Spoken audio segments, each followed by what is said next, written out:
Miss Maxwell, Well, hello, my how y'all doing? name's Officer Howard. I talked to you on the phone. How are you? Yes. It wasn't a visit she was planning to receive, but after finding out some shocking news, it was a visit that couldn't come soon enough. You know that I called you about a week ago, Right. and I found something. Right. What was found was human remains of the cremated body of Anita Maxwell's brother. Last week, Officer Wayne Howard received a call that a box of human remains had been discovered by an AT&T worker who was on the job laying lines. Officer Howard says the worker found the box in a ditch on Wade Road near Blair Bridge Road in Cobb County and wasn't exactly sure what it was at first. After inspecting the box further, the worker noticed the name on the box and the date of cremation, which was in 2004. Ms. Maxwell says she was overrun with emotions when she heard the news.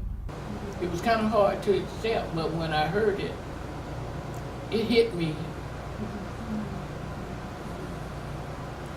I don't know how to put it in words, baby. I don't know how to put it in words, but I just knew the people were saying it because they had his name. They told me who put him in the box. And my address where I lived at the time when he passed, me and him were living together. It was near this area that I'm currently standing that the AT&T worker discovered the box of ashes. Police believe that due to the condition of the box, it may have been left out here for several years. After police were notified, Officer Howard began a diligent search for living relatives. So I took it and did some research, and it had the name of the crematorium on there. So after 5 or 6 phone calls, I finally tracked down somebody that actually cremated the body, and he gave me a name of the one individual that he has listed on there as the only living relative. And I contacted her, and come to find out, Miss Maxwell, it would be her brother that had died. The day the man called me, I felt like God had found me too. I've been alone ever since my family died. I got no children, I got no husband, nobody but me now. And all I wanted to do was go with them. But here I am still here, 76. And I'm getting my brother and my mama back together again by the help of the people from Cobb County. And I appreciate everything they did. So how did the box end up in a ditch instead of the burial plot it was supposed to go to? She had instilled with the responsibility of her nephew to take the ashes to a burial plot in Alpharetta, and that never happened. And that was 2004, and it was found in the ditch. I guess been sitting there since 2004. Officer Howard let Miss Maxwell know that she could come and get the box, but she stated that she had no way to come get it. The officer then coordinated with his precinct to get the ashes back to Miss Maxwell. She said she had no way to come get the remains, and she didn't drive, and so I said, well, Cobb County will take care of you, because that's the way Cobb County does. And we take care of things like that, and we will make good things happen, and it's the right thing to do.